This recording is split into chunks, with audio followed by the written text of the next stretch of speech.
여러분, 이렇게 찬양하며 예배 드리니까 너무 좋죠. 하나님 찬양하는 것이 오늘 우리가 나중에 천국에 가면 뭐 하나 이야기를 들어보면 결국 가서 하루 종일 하는 일이 찬양이라고 합니다. 오늘 우리가 찬양을 하는 동안에 하나님의 천국을 미리 맛보는 그런 시간들이 되었기를 축원합니다. 우리 아수르, 바벨론, 이집트, 우리가 지금 살아가고 있는 지금 대한민국은 중국과 러시아, 그리고 또 해양 세력으로 보여지는 일본과 미국 그 사이에 틈바구니에서 지정학적 위치, 특별한 지정학적 위치 속에서 살아갑니다. 이 강대국들 때문에 우리가 지금도 나라의 분단도 있고 또 여러 가지 어려움들이 있게 되는 거죠. 이 지정학적 위치가 딱 이스라엘, 수천 년 전 이스라엘 나라의 모습하고 똑같습니다. 이스라엘도 이집트 그리고 바벨론 그 사이에 끼어가지고 그 속에서 항상 정치적으로나 경제적으로 그곳에서 그 줄타기 외교도 하고 하면서 그렇게 살아가야만 했던 그런 나라가 바로 이스라엘이거든요. 우리도 그러다가 한번 수십 년 전에, 한 100년 전에 나라를 빼앗기고 국권을 빼앗겼던 그런 때가 있었죠. 제국이 다른 나라를 지배하는 방법은 뭘까요? 어떻게 하면 될까요? 맨 처음 이스라엘을 지배했던 나라는 아수르라는 나라였는데요. 이 아수르는 정말 무식한 사람들입니다. 그래서 그냥 사람을 죽이고 또 그들을 협박하고 때리고 하는 일들을 아무렇지도 않게 하는 나라가 바로 아수르였습니다. 그래서 뭐 그냥 닥치는 대로 사람 인명 별로 그렇게 귀하다고 생각을 안 하고 죽이니까 공포를 통해서, 죽음을 통해서 지배했던 나라가 바로 아수르라고 하는 나라입니다. 그런데 그렇게 지배를 하다 보니까 이게 원칙도 서지 않고요, 그냥 아무나 죽이는 거예요. 뭘 좀 잘못한 사람은 죽이고 그렇지 않은 사람은 살리고 한다면 그래도 어느 정도 법이 좀 통하고 이게 됐을 텐데, 그게 아니고 이유 없이 사람을 죽이고 하니까 법의 기강도 잘 서지 못하고 아수르는 그래서 아주 짧은 시간 잠깐 있다가 결국은 다 망하고 없어집니다. 그것을 가만히 보고 있던 나라, 그 다음에 이제 패권을 잡은 나라는 바벨론이라고 하는 나라였는데요. 이 나라는 가만히 보니까 아수르처럼 하면 안 되겠는 거예요. 그래서 머리를 써서 했던 방법이 바로 이제 오늘 이제 성경에서 나오는 이런 이야기들을 만들어내는 거죠. 우리나라도 그런 일이 있지 않았습니까?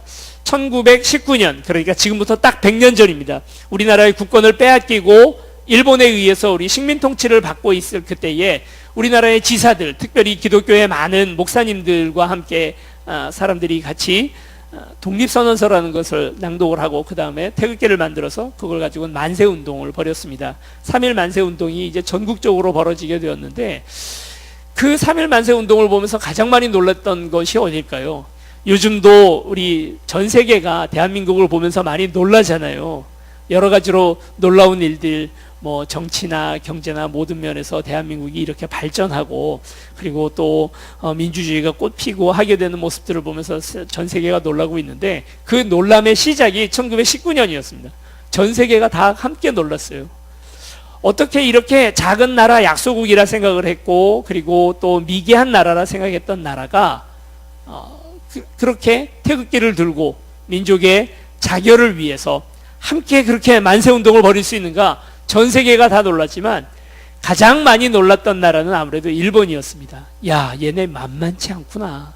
이렇게 그냥 총칼만 가지고 들이댄다고 해서 나라를 통치할 수 있는 것은 아니구나라는 것을 알게 되었죠. 그래서 이제 총칼이 아니라 문화의 힘으로, 문화 통치라고 하는 것이 이제 그때부터 시작되게 됐는데, 말이 문화 통치지 민족 말살 정책, 그러니까 우리가 한민족이라고 하는 사실에 대해서 잊어버리게 만들고 일본과 함께 내선 일체라 해서 일본인이 되도록 우리를 만들어 나갔던 것입니다. 그래서 학교에서 아마 지긋하신 분들은 다 기억이 나실 텐데, 학교에서 한국말 못 쓰게 하잖아요. 일본말로만 말하게 하고, 창씨개명이라 해서 이름을 다 바꿔버리고, 그리고 내선일체, 그래서 우리가 일본하고 같은 민족이다라고 하는 그런 주장을 펼치면서 그렇게 우리를 이제 문화적으로나 모든 면에서 이제 지배하려고 했던 거죠. 그 1919년에는 그렇게 많은 우리나라에 좀 그 의식 있는 사람들이 다들 태극기를 들고 나가서 우리가 우리를 다스리겠다 하는 그런 운동을 했다면, 이것이 한 수십 년 지나서 1940년 넘어가면서부터는 그때부터는 이제 우리나라에 머리 있는 사람들, 식자층에 있는 사람들은 대다수 다 이제 친위를 하면서 일본에 가서 붙게 되는 그런 아픔과 어려움들이 우리나라에도 있게 되는 겁니다. 그 똑같은 역사가 바벨론에도 있게 되는 거거든요. 그래서 이름을 바꿔요. 그리고 또 어떤 사람들에게는 이제 더 이상 히브리 말을 쓰지 못하고 아람어를 쓰게 하고, 그리고 몇몇 사람들을 뽑아다가 최고의 교육을 시켜주게 되는 거죠. 오늘 이제 성경에 나오는 다니엘, 하나냐, 미사엘, 아사랴 이런 사람들인데 최고의 가문입니다. 정말 그동안 수백 년 동안 이어져 오는 좋은 가문의 잘생긴 아이들, 공부 잘할 것 같이 똑똑한 아이들을 뽑아가지고 다 데리고 가서 왕의 그 나중에 신하를 만들 최고 엘리트 코스의 교육을 시키는 것입니다. 그렇게 하는 이유가 무엇입니까? 이 사람 잘 되라고, 이 어린아이들 꿈을 가지라고 이렇게 한 게 아니라 이걸 통해서 이스라엘을 지배하려고 하는 그런 야욕을 가지고 이렇게 했던 거죠. 다니엘이라는 사람을 이름을 창시개명해버려요. 벨드사살이라는 이름으로. 다니엘이라는 이름은 하나님은 재판관이시다라는 그런 말 뜻을 가지고 있는데 벨드사살로 이름을 바꾸거든요. 벨드사살은 벨이라는 신이 있습니다. 이게 이제 바벨론이 모시는 신인데 벨이 그의 생명을 지키신다라는 말 뜻이랍니다. 하나냐라는 그의 친구의 이름은 여호와께서 은혜를 베푸신다라는 말 뜻인데 이걸 사드락이라는 이름으로 바꿔요. 아코의 명령 이런 뜻이죠.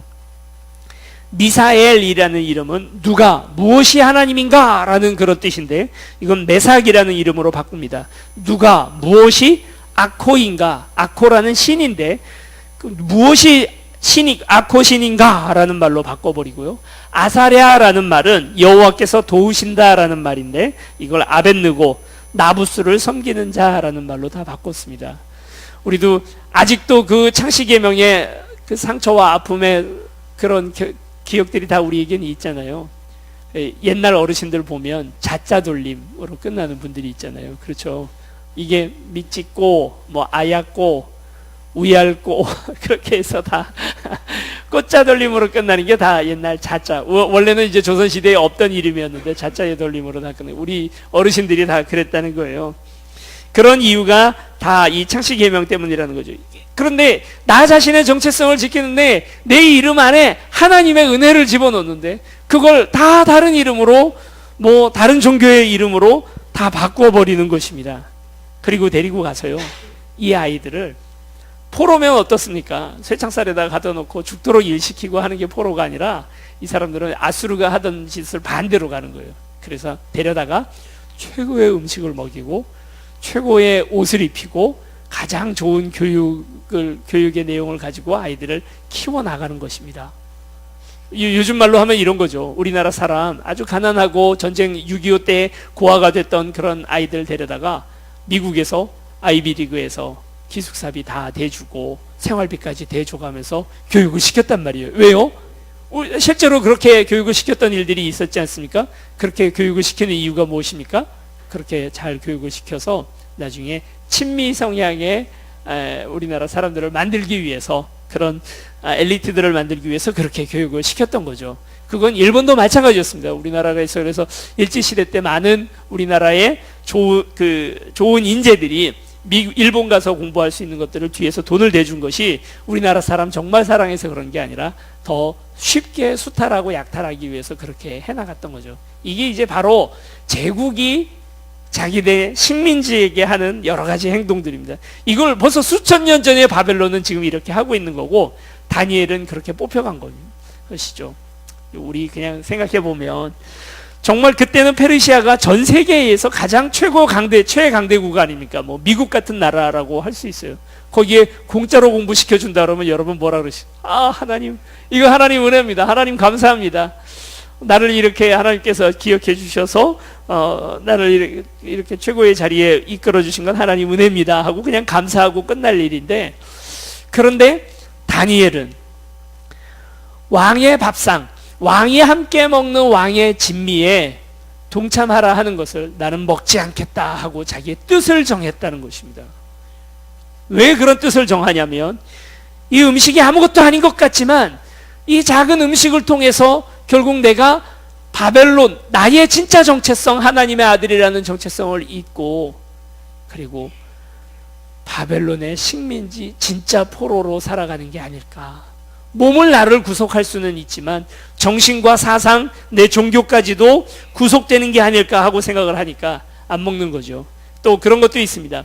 바벨론은 원래 고기를 잡을 때 아예 푸죽간에서부터 그들의 섬기는 우상에게 제사를 지내고, 그리고 그 다음에 그 고기를 잘라다가 파는 거예요. 그러니 시내에서 유통되는 모든 고기들이 이미 다 우상에 한번 제물로 바쳐졌던 것들을, 그걸 갖다가 파는 거죠. 그러니까 이제 절대 고기를 먹지 않겠다. 우리는요, 이 다니엘서를 읽으면서 거봐라, 채식이 최고다. 특히 공부 잘하려면, 다니엘처럼 공부 잘하고 출세하려면 채식해야 된다고 다 그 생각하잖아요. 그래서 이거 고기보다도 고기를 먹지 말고 채식을 해야 된다. 근데 건강상의 이유로 얘기를 하자면 여러분, 고기를 꼭 먹어야 된다고 해요. 채식만 해가지고는 결코 그 이제 건강을 제대로 잘 지켜내기가 어렵다고. 오늘 야외 예배를 갔다가 오늘 저녁 식사는 교회에서 삼겹살을 준비했다고 합니다. 오늘 본문이 다니엘서인데 어떻게 우리가 삼겹살을 먹을 수가 있을까? 네, 여러분 많이 참석해 주시고 참여해 주시기 바랍니다. 다니엘은 특별한 이유가 있어서, 고기가 싫어서라든지 채식주의 어떤 그런 생각이 있어가지고 그랬던 게 아니라 그가 정해진 뜻이 있었기 때문에 그랬던 겁니다. 건강, 자꾸 우리가 성경 안에서 어떻게 하면 건강을 찾을까 가지고 너무 고민을 하고 그 건강해지는 비법이 성경 안에 있다라고 자꾸 그렇게 우리 생각을 하면 안 됩니다. 건강도 하나의 우상이 될 수 있고요, 돈도 우상이 될 수 있고, 사람도 오늘 우리에게 우상이 될 수 있고 그렇습니다.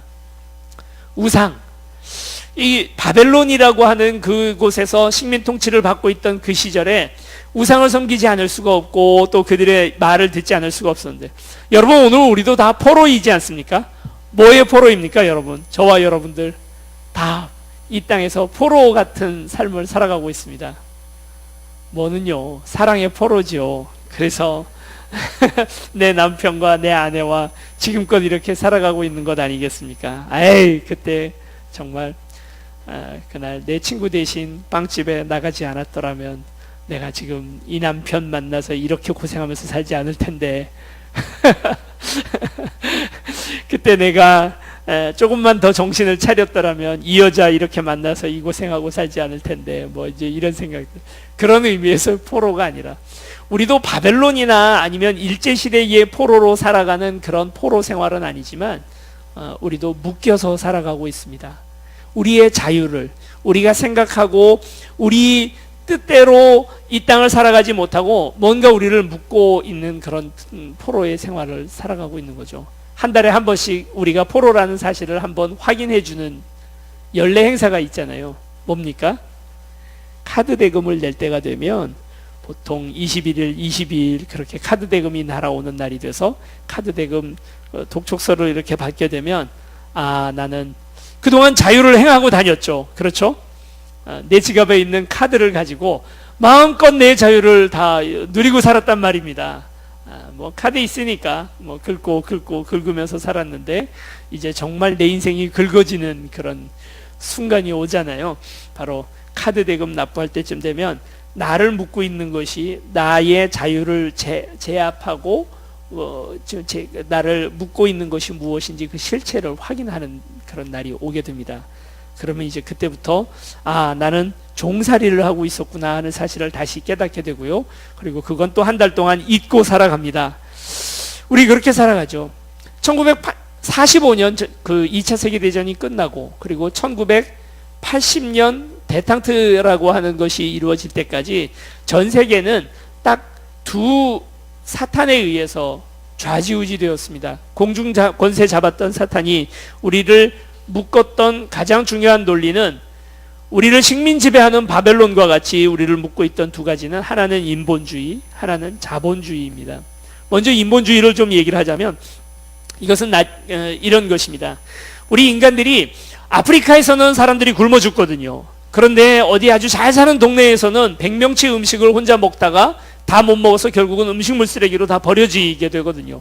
이렇게 버려지는 음식들을 아프리카에 못 사는 사람들한테 다 갖다 주면 얼마나 좋을까. 이 세상이 행복하고 즐거울 수 있는 이데아의 세계, 천국을 만들어 나갈 수 있는 가장 좋은 방법은 무엇일까? 시스템을 좀 고치면 된다는 것입니다. 그래서 생각했던 것이 뭐냐면, 우리 집 식구는 10명이에요. 근데 일할 수 있는 사람은 1명밖에 없어요. 부모님들 다 아프고 자녀들은 다 어리고 한 명만 일하는 겁니다. 한 명이 일해서 어떻게 10명이 먹고 살아요? 그게 안 되니까 아예 사회 시스템을 이렇게 만들자는 거예요. 일은 한 사람이 자기가 할 수 있는 만큼의 일을 하고, 먹는 것은 내가 필요한 만큼을 가져다가 먹자. 일하는 것과 가져가는 것을 분리해 가지고 생각을 하자. 그리고 이 땅에 있는 모든 사유재산을 다 공공의 재산으로 만들면 이것이 가능하다. 여러분, 이게 뭡니까? 이 공산주의죠. 이게 바로 공산주의, 사회주의 사상입니다. 목적은 참 좋죠. 들어보니 참 괜찮지 않습니까? 이렇게 만든 세상을 공산주의 사상, 사회주의 사상이라고 말하는데, 이걸 만들기 위해서 해야 할 길이 있습니다. 그게 뭐냐면, 가진 자들, 부르주아들, 자본가들, 이 사람들을 혁명에 의해서 다 처단하고 없애버리고, 그리고 그 재산들을 사회가 공유하면서 이 땅을 만들어 나가야 된다 하는 것이 바로 공산주의 사상입니다. 여러분, 결과는 참 좋잖아요. 어떻게 보면 사도행전에서 말하는 유무상통하던, 그래서 내 가지고 있는 것들을 다 어려운 이들과 나누고 살던 그 이상향의 사회를 만들어 나가는 거예요. 결과가 좋으면 방법이 아무렇게나 막 해도 상관없나요? 사람 죽이고 억지로 빼앗고 그 눈물 흘리게 만들고, 결과가 좋으면 방법도 정당화될 수 있는가? 그건 아니죠. 결국 이제 100년도 되지 않은 그 세월 속에서 이 모든 공산주의 혁명이라는 것이 다 거짓되고 불가능한 일이라는 것이 다 통이 났습니다. 가장 중요한 문제는, 공산주의 사회는 인본주의 사회, 그러니까 인간의 힘으로 할 수 있다라고 생각했던 것들이 이게 아니었다는 것을 우리가 깨닫게 되는 거죠. 공산주의는 악한 것입니다. 사람의 악함을 보지 못했기 때문에 만들어진, 어떻게 보면 해프닝 정도로 끝나고 말았죠. 그러면 우리가 살고 있는 곳은 공산주의 사회가 아닙니다. 이 대한민국은 지금 어떤 사회입니까? 우리는 자본주의 사회에서 살아가고 있습니다. 자본주의는 선한가를 한번 물어봐야 합니다. 공산주의가 악한 만큼 여러분, 자본주의도 똑같이 악하다는 것입니다. 찰스 넬슨이라고 하는 분이 거시경제학이라는 책을 썼는데요. 이 안에서 이제 자본주의의 어떻게 보면 그 정체를 낱낱이 드러냅니다. 16세기 이제 막 해양시대가 시작되어서 영국이 돈이 이제 모이게 되니까, 영국의 사람들, 자본이 있는 사람들이 자기 금을 어디다 둘 데가 없는 거예요. 땅을 파묻어 거기다가 둘 수도 없고, 금고가 뭐 개인 금고, 요즘처럼 좋은 금고들이 있어서 거기다가 보관을 해 놓을 수도 없고, 어떻게 하면 좋을까? 그래서 생각도 못해서 금세공업자들에게 이 금들을 갖다가 맡긴 겁니다. 그리고 차용증만 딱 받아가지고 가지고 온 거예요. 그런데 금세공업자는 그러다 보니까 많은 사람들이 자기에게 돈을 맡기다 보니까 이게 돈이 계속 이렇게 금이 쌓여 있잖아요. 이걸 가지고 뭘 좀, 내 돈 아니지만 뭘 좀 해볼 수 있지 않을까 하는 생각이 들어서 이 금을 가지고 빌려주기 시작했답니다. 이 사람 저 사람들에게. 그리고 차용증을 받은 남의 돈 가지고 자기가 돌려줘서 고리대공업을 했으니까 머리가 정말 좋은 사람이죠. 전 세계 최초로 이 사람들이 그런 일들을 하기 시작을 했는데, 문제는 어느 날 이제 들통이 난 거죠. 사람들이 몰려와서 얘기를 하는 겁니다. 야, 너 왜 내 돈 빌려줘가지고 네가 잘 먹고 잘 살아? 그랬더니 이분이 하는 얘기가, 그러면 나도 당신한테 이자를 주겠습니다. 그래서 서로 이자를 주는 마치 은행 비슷한 것들이 그때 만들어진 것입니다. 그런데 이제 이 사람이 가만히 보다 보니까, 금생업자 한 사람이 가만히 보다 보니까 사람들이 금을 찾아가는데 내 금고에는 지금 금이 100개밖에 없어요. 그런데 사람들이 내 금고에 몇 개의 금이 있는지는 관심이 없는 거예요. 100개의 금이 있는데 이 중에 사람들이 가장 많이 찾아갈 때 얼마나 찾아가나 봤더니 10개 정도 찾아가면 많이 찾아가더라는 겁니다. 그러니까 90개는 내가 내 맘대로 하면 되는 거예요. 그래서 이 사람이 이런 생각을 했습니다. 차용증이 줬는데 이 금 100개 차용증에서 써서 주면 이 차용증이 돌아다니지 실제로 금이 돌아다니지는 않거든요. 금고에는 금이 100개가 있는데, 그런데 차용증은 몇 개를 써줬냐면 900개를 써줘 버린 겁니다. 그러면 세상에 돌아다니는 금은 몇 개입니까? 900개가 돌아다니고 있는 거예요. 근데 실제 금은 100개밖에 없거든요. 이걸 한꺼번에 다 이 사람들이 어느 날 전쟁이 나거나 자연재해 큰 게 나서 이 금들을 다 찾아가 버리면 이 사람은 망하겠죠. 그런데 그런 일만 일어나지 않으면 이거 해볼 만한 얘기가 되는 거예요. 그 900개를 돌리고 있으니까 얼마나 이자 수입도 많고 떼부자가 되겠습니까? 결국은 이 사기가 들통이 나버렸답니다. 그래서 모든 사람들이 와서 내 금 내놔 했는데 보니까 실제로 가지고 있는 거는 10분의 1밖에 안 되는 금을 가지고 있었다. 그래서 결국 망하게 됐죠. 그런데 이걸 가만히 보고 있던 영국의 정치가들이 이거다. 지금 영국 내에 실제로 금은 없는데 경제를 돌리려면 이렇게 하면 안 되겠다 해가지고 이 사람의 아이디어를 가지고 그리고 이제 하게 되는 것입니다. 실제로 지금도 우리 자본주의 사회 안에서 은행이 가지고 있는 돈은 실제 돈 10분의 1밖에 안 돼요. 돌아다니고 있는 실통화량에 비하면 10분의 1밖에 안 됩니다. 이게 바로 자본주의죠. 우리는 이런 불안한 사회 속에서 살아가고 있습니다. 그래서 실제로 이것이 나중에 주기적으로 돌아오게 됩니다. 주기적으로 위기가 다가오게 됩니다. 그렇게 다가오면 누가 가장 큰 피해를 봅니까? 가진 사람이 피해를 볼까요? 아니면 가지지 못한 사람들, 서민들이 피해를 보게 될까요? 세계에는 그 주기적으로 수십 년에 한 번씩 경제공황이라는 게 오게 됩니다. 그 경제공황이 올 때마다 항상 서민들, 그들이 말하는 이른바 개미라고 하는 사람들이 가장 피해를 보게 되어 있습니다.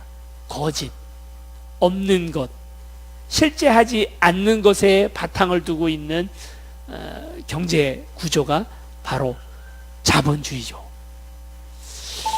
공산주의가 악한 만큼이나 자본주의 또한 악하고 오늘 우리를 올가맵니다.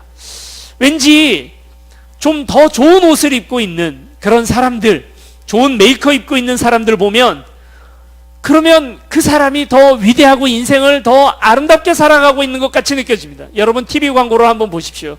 가장 집약적으로 자본주의를 보여주고 있는 것이 바로 그것입니다. 좋은 옷, 어떤 한 아름다운 배우가 정말 멋있어 보이는 그런 옷을 입고 나와서 딱 보여줍니다.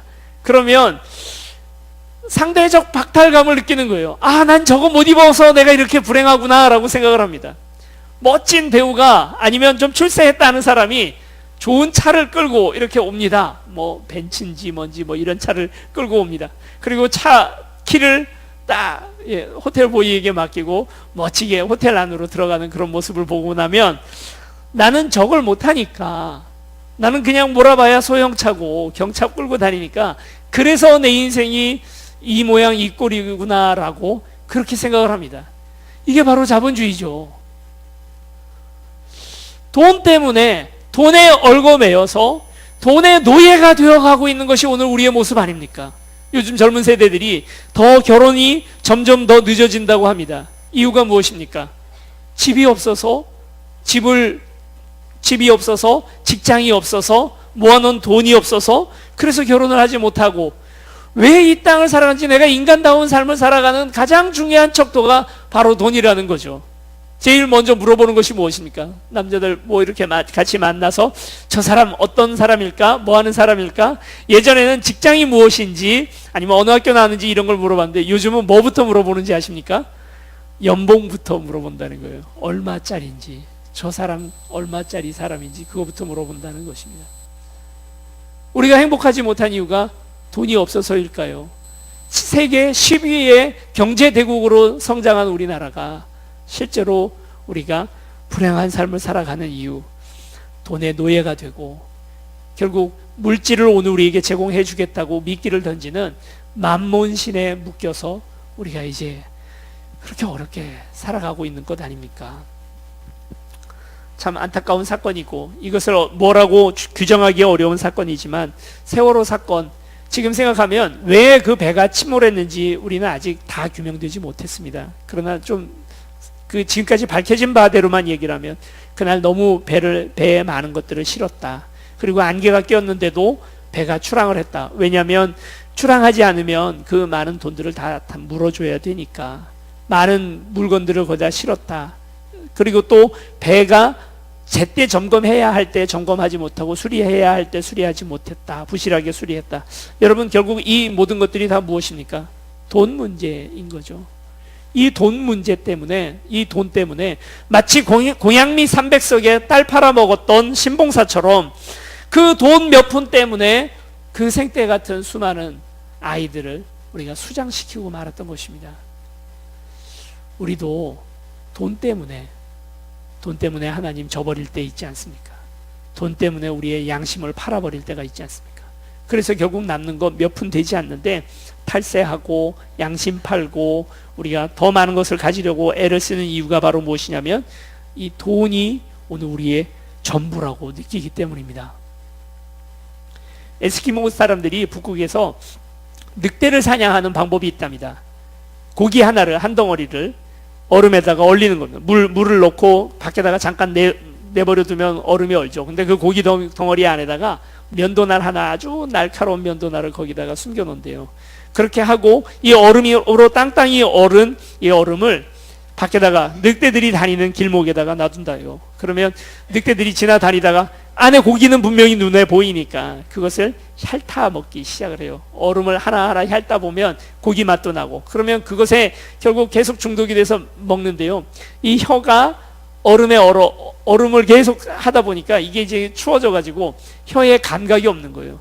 그러면 그 안에 있는 면도날이, 그 날카로운 면도날이 자기의 살을 베고 자기의 혀를 자르고 있는데 그걸 모르고 그걸 맛보는 거예요. 계속. 그리고 그 피맛이 아주 맛있는데 그 피맛이 사실은 자기 혀가 잘려서 나는 피맛인데 그걸 고기 맛인 줄로 착각하고 그걸 먹다가 결국 혀가 잘리고 과다출혈로 늑대는 죽어요. 그럼 에스키모인들이 그 늑대를 가져다가 가죽을 벗겨서 판다는 거죠. 오늘 우리 지금 그러고 있는 건 아닐까요? 자본이 우리에게 주는, 돈이 우리에게 주는 그 달콤함에 취해서 우리 그걸 계속 핥아먹고 있는 것입니다. 다니엘이 거부한 건 무엇입니까? 다니엘이 뜻을 두고 거부한 것은 바로 다른 것이 아니라 그 달콤함, 세상이 주는 달콤함, 왕의 진미가 오늘 내게 주는 그 이익에, 그것에 빠져들어가지 않고 나는 나의 정체성을 지키겠다고 딱 선 것입니다. 그리고 그거 앞에 돈에 굴복하지 않고 많이 가졌다 하는 것이 성공의 잣대라고 나는 여기지 않고, 세상이 오늘 누구나 다 부러워하지 않겠습니까? 포로들이 다 다니엘처럼 대접을 받았던 것이 아니고 그 중에 몇 명만 뽑아서 그렇게 했는데 나는 다행이다, 나는 출세했다, 내가 잘나서 이렇게 됐다라고 교만해지지 않고 하나님, 나는 이거만큼은 끊겠습니다. 이렇게 하지 않겠습니다. 이 달콤함에 취해서 살지 않겠습니다. 꼿꼿이 선 거죠.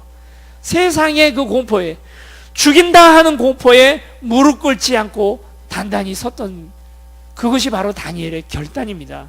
채식주의자의 고백이 아니라 나의 정체성. 그래서 누구나 그 이름을 다 벨드사살, 사드락, 메삭, 아벳느고로 바꾸는데 다니엘은 아닙니다. 하나님은 재판관이라고 하는 난 내 이름을 지키겠습니다. 다니엘이라는 이름을 지켜요. 그리고 하루에 3번 예루살렘을 향하여 나 있는 창을 향하여, 그곳을 향하여 기도하는 일을 멈추지 않습니다.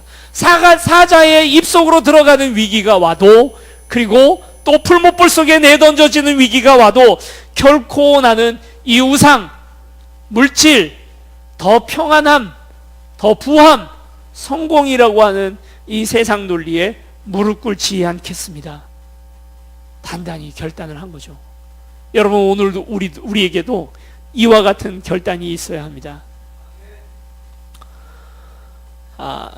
오늘 이제 우리가 요 뒷산에 야외 예배를 가려고 합니다. 같이 식사하시고, 그리고 이제 우리 성도님들이 다들 이렇게 가볍게 입고 오신 이유가 그래서 이제 같이 올라가려고. 그래서 여러분 오셔서 같이 참여해 주시면 너무 고마울 것 같습니다. 작년에 저희가 한번 똑같은 코스로 한번 가서 좋은 시간, 즐거운 시간을 잘 보내고 왔는데, 그런데 작년에는 5월 중순 넘어서 좀 늦게 갔더니 좀 날이 더워져 가지고 나방 애벌레가 얼마나 많았는지요. 그냥 막 어깨에 다 애벌레 한두 마리씩 다 질질 달고, 그리고 이 애벌레들이 또 가끔 분비물을 뿌리거든요. 그러니까 이 머리가 다 반질반질해져가지고 그래서 내려오고 그랬었습니다.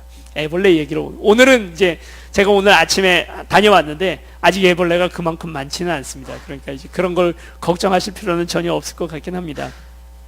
애벌레 이야기를 좀 하려고 해요. 어느 한 뽕나무에 나비 애벌레들이 뭐 한 100마리 있었답니다. 우리가 왜 살까 하는 생각을 했다는 거예요. 애벌레가 실제로 그런 생각을 할 리는 없지만 했다는 겁니다. 그래서 그 중에 한 마리가 이런 얘기를 했다는 거예요. 저기 지금 산꼭대기 보이지? 저 산꼭대기에 올라가면 왠지 우리 인생의 의미를 알고 그리고 거기에서 우리가 왜 이 땅에 태어났는지를 알게 될 것 같아. 그래서 이제 이 애벌레들이 전부 다 길을 떠납니다. 산 위로 기어 올라가기 시작하는 거예요. 너무 상상하지 마세요. 애벌레 100마리가 슬금슬금 산으로 기어 올라간다고 생각하면 끔찍하죠. 기어 올라가기 시작했다는 겁니다. 그랬더니 옆에 있던 다른 뽕나무에 있던 애벌레들도 그 얘기를 듣고 야 그래 우리도 올라가자. 다들 미친 듯이 지지밟고 서로가 서로를 밀쳐내면서 산꼭대기로 먼저 올라가려고 미친 듯이 올라가기 시작을 했습니다. 그렇게 한참 올라가고 있던 애벌레 중에 한 마리가 정말 우리가 저 산꼭대기에 올라가야 할까? 우리가 그걸 위해서 이 땅에 태어났을까? 하고 고민하던 차에 마침 옆에 지나가던 아름다운 나비를 봅니다. 그 나비는 산에서 도리어 내려오는 중이고 산꼭대기와는 아무 관심이 없습니다. 너무 아름답다고 이야기를 했더니 바로 이 나비가 애벌레에게 하는 이야기가 너는 곧 죽게 될 것이다. 죽고 나서 며칠 뒤에 다시 살아나게 될 텐데 나비로 다시 부활하게 될 것이다 하는 이야기를 그때 전해줘요. 그리고 깨닫습니다. 이 애벌레는 산으로 올라가던 발걸음을 멈추고 다시 내려옵니다. 산으로 내려와서 정성스럽게 고치를 만들고 그 안에 들어가 죽은 듯이 며칠을 자고 일어나더니 아름다운 나비가 되는 것입니다. 여러분, 우리가 이 땅 살아가는 이유가 무엇입니까? 산꼭대기 올라가려고 사는 건가요? 더 많은 돈을 벌기 위해서 사는 것입니까? 아니면 더 높은 자리에 올라가서 출세하기 위해서 이 땅을 살아가는 것입니까? 아니죠. 우리의 진짜 소망은 하나님께, 예수 그리스도에게 있습니다. 이번에 구역 예배를 드렸는데 어느 구역에 가서 같이 예배 드릴 때 구역원들이 이런 질문을 했습니다. 목사님, 믿음이 도대체 뭔가요? 충격적이었습니다. 구역 예배 같은 자리에서 나올 질문이 아닌데 그렇잖아요. 분식집에서 밥 먹는데 어떤 분이 양자역학을 설명해 달라고 말하는 거나 똑같은 얘기죠. 이런 무거운 주제로 가지고 이렇게 질문을 하시는가 해서 좀 놀랐었는데, 믿음이란 뭘까? 간단히 말하면 이런 것입니다. 우리는 나비 애벌레라는 사실을 다시 깨닫게 해주는 것. 산꼭대기로 올라가는 벌레가 아니라 우리는 나비 애벌레다. 결국은 거기에 목적이 있다 하는 것을 다시 생각나게 해주는 것. 여러분, 그게 바로 믿음이죠. 주일날은 대충 그걸 좀 생각합니다. 그래, 참 맞아. 나는 나비 애벌레지. 나는 죽었다가 다시 깨어나면 하나님의 자녀지. 내가 하나님의 자녀지 하는 것을 어느 정도 생각합니다. 그러나 월요일부터는 정신없이 직장 생활하고 또 세상에 묻혀 사는 동안에 내가 하나님의 자녀라고 생각하는 것이 아니라 나는 김 부장이고 나는 또 박사장이고, 그래서 열심히 돈 벌어서 저 사람 제끼고 진급해야 하고 저 사람 누르고 성공해야 하고 저 사람 돈 뺏어서 내가 쌓아놔야 한다라는 그 세상의 논리에 또 함께 젖어 들어가 버린다는 거죠. 여러분, 오늘 우리가 사는 이유가 무엇입니까? 우리 사는 이유는 하나님께 영광 돌리기 위해서 이 땅 살아갑니다. 그걸 잃어버리면, 왕의 진미에 취해서 그거 잃어버리면 사는 의미가 없는 것입니다. 인간의 진짜 그 정체성을 잃어버리고 살아가게 되는 것입니다. 예배 중에 아주 중요한 순간 중에 하나가 바로 무엇이냐면 헌금하는 시간입니다. 헌금을 하는 이유가 여러분, 교회에 돈이 많이 모여서 건축을 멋지게 하기 위해서 하는 것입니까? 아니면 이 돈 가지고 뭔가 목사를 잘 먹고 잘 살게 하기 위해서 헌금하는 것입니까? 아니죠. 헌금의 가장 중요한 의미는 이것입니다. 돈으로부터 손을 떼는 시간이죠. 이 시간, 내가 이 돈에 의지하면서 삽니다. 카드에 의지해서 삽니다. 내 신용을 의지해서 살아가고 있던 내가 내 신용이 아니라 하나님 신용 붙들고 살겠다고 손을 떼는 순간이 바로 그게 헌금 시간입니다. 이 돈, 내가 쌓아놓은 돈이 있으니까 내가 잘 먹고 잘 살 것이고 이 안에 구원이 있다고 믿던 헛된 세상의 믿음에서부터 손을 떼는 순간이 바로 그게 헌금 시간입니다. 이게 이루어지지 않으면 냈어요. 내고도 아직 내 마음이 거기서 끊어지지 않았어요. 그러면 그게 헌금한 게 의미가 아무것도 없는 거죠. 저거 내 돈인데 내 돈이 어떻게 쓰이나 하나님 돈이라 여기지 않고 내 가지고 있는 모든 것들이 내 소유라고 여기고 있는 그런 순간에는 결국은 똑같이 우리가 헌금한 사람이 헌금한 것이 아니고 그대로 그냥 그렇게 살아간다는 것입니다. 아수르도 바벨론도 근본적으로는 다르지 않습니다. 아수르는 주지도 않고 무조건 쳐서 죽이면서 근심과 걱정 그런 것들 공포를 통해서 우리를 통치를 했다면 바벨론은 달콤한 걸 줍니다. 주고 나서 이거 잃어버릴까봐 이거 잃어버리지 않으려면 내 말 잘 들어 하면서 우리를 통치하죠. 세상이 사탄이 오늘 우리에게 하는 것이 무엇입니까? 우리를 어떻게 통치합니까? 요 달콤한 것을 오늘 우리에게 주고 이것을 가지고 오늘 우리를 통치하려고 합니다. 이기는 방법은 무엇입니까? 너희는 무엇을 먹든지 마시든지 하나님을 무엇을 입을까 무엇을 먹을까 무엇을 마실까 염려하지 말라. 그리고 그 다음에 나오는 이야기가 무엇입니까? 우리는 빌립보서에 나오는 이 말씀, 내가 그 믿음을 가지고 무엇이든지 또 믿음을 가지고 구하는 모든 것들을 하나님께서 주실 것이다. 그래서 능치 못할 일 없다 하는 그 말씀을 보면서는 그 말씀만 붙들고 하나님께서 우리를 부하게 하시고 성공하게 하시는 하나님이라고 자꾸 그 생각합니다. 그러나 가만히 생각해 보십시오. 그 뒤에 뭐라고 나옵니까? 내가 가난함에도 처할 줄 알고 부함에도 처할 줄 알 그 모든 일체의 비결을 내가 배웠다는 거예요. 내게 능력 주시는 자 안에서 모든 것이 가능하다 하는 말은 그래서 내가 믿음만 가지고 있으면 무슨 짓이든 다 할 수 있다라는 말이 아니라 가난해도 괜찮고 부해도 괜찮다 하는 이 고백. 내 목에다가 칼을 들이대고 너 하나님 믿고 똑바로 살면 그럼 내가 너 죽일 거야 라고 말하는 세상 만몬 사상에 대하여 죽이려면 죽여라. 나는 그거 상관없다. 예수 그리스도께서 우리의 부활의 첫 열매가 되셨고 오늘 우리를 진짜 다스리시는 분은 우리 하나님이시다 하는 바로 그 사실을 고백하면 왕의 진미에 무릎 꿇지 않는 다니엘과 같이 오늘 하나님 앞에 영광 돌릴 수 있게 되는 것이죠. 어느 한 목사님이 이렇게 성토하셨습니다. 우리나라에 잘 산다는 말이 있잖아요. 잘 산다는 말이 무슨 뜻입니까? 돈 많아서 부유하게 살아간다는 걸 잘 산다라고 하잖아요. 대한민국 미쳤다는 것입니다. 아니 어떻게 돈이 많은 건 돈이 많은 거지, 부자는 부자인 거지 잘 산다라고 말하나. 돈 많아도 못 사는 사람 얼마든지 있다는 거예요. 돈이 많아도 행복하지 못하고 돈이 많아도 나눌 줄 모르고 돈이 많아도 인색하게 살아가는 사람들 얼마든지 있다는 거예요. 그 사람들 잘 사는 게 아니라는 거예요. 잘 산다는 것은 돈에 많고 적음에 딸려 있지 않은데 우리나라는 잘 산다는 말이 다 돈만이 있다라는 것으로 다 귀결되고 있다는 것입니다. 여러분, 이것이 이 만몬이 우리를 지금 지배하려고 오늘 우리를 이끌어가고 있습니다. 우리가 이것을 바벨론 포로에 끌려갔던 다니엘과 같이 이겨낼 수 있는 믿음이 저와 여러분들에게 있기를 축원합니다. 다니엘에게는 그래서 이 바벨론을 완전히 없애버리는 그런 행동을 했던 사람이 다니엘이 아니라 바벨론 가운데에서 살아가지만 그 속에서도 끝까지 그 우선순위를 놓지 않은 것입니다. 하나님 가장 우선, 그 다음 사람이 우선, 그보다 물질이 못하다라는 그 우선순위에 부등호를 분명히 긋고 있던 사람이 바로 다니엘이었습니다. 오늘 우리에게도 이 결단이 있기를 축원합니다.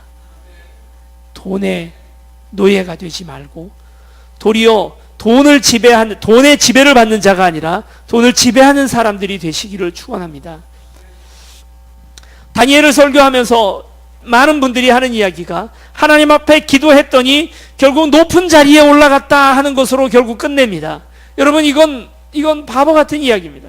다니엘서가 이야기하고 싶은 것은 다니엘이 그래서 높은 자리, 바벨론의 최고의 총독 자리에까지 올라갔다는 그것이 성공의 이야기가 아니라 다니엘이 성공한 것은 높은 자리를 성공으로 여김이 아니라 하나님 나라의 자기 정체성을 잘 가지고 내가 누구인지 분명히 알고 이 땅을 주도적으로 종으로 살아간 게 아니라 주인으로 살아갔다는 이 사실, 이것을 오늘 우리가 성공이라고 말할 수 있을 것입니다. 우리 같이 이제 찬양팀 나오셔서 같이 찬양하고 주님 앞에 나아가셨으면 좋겠습니다. 우리의 결단이 그렇습니다. 여러분, 오늘 우리도 다니엘과 같이 결단하기를 축원합니다. 왕의 진미, 세상이 주는 그 달콤함, 그것을 거부하겠습니다.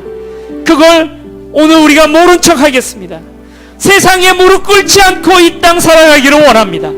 내 영혼이 확정되어 싸우니 하나님, 오늘 내 삶의 가장 중요한 목표는 하나님이시고 그분을 높여드리는 삶을 이 땅 살아가겠습니다.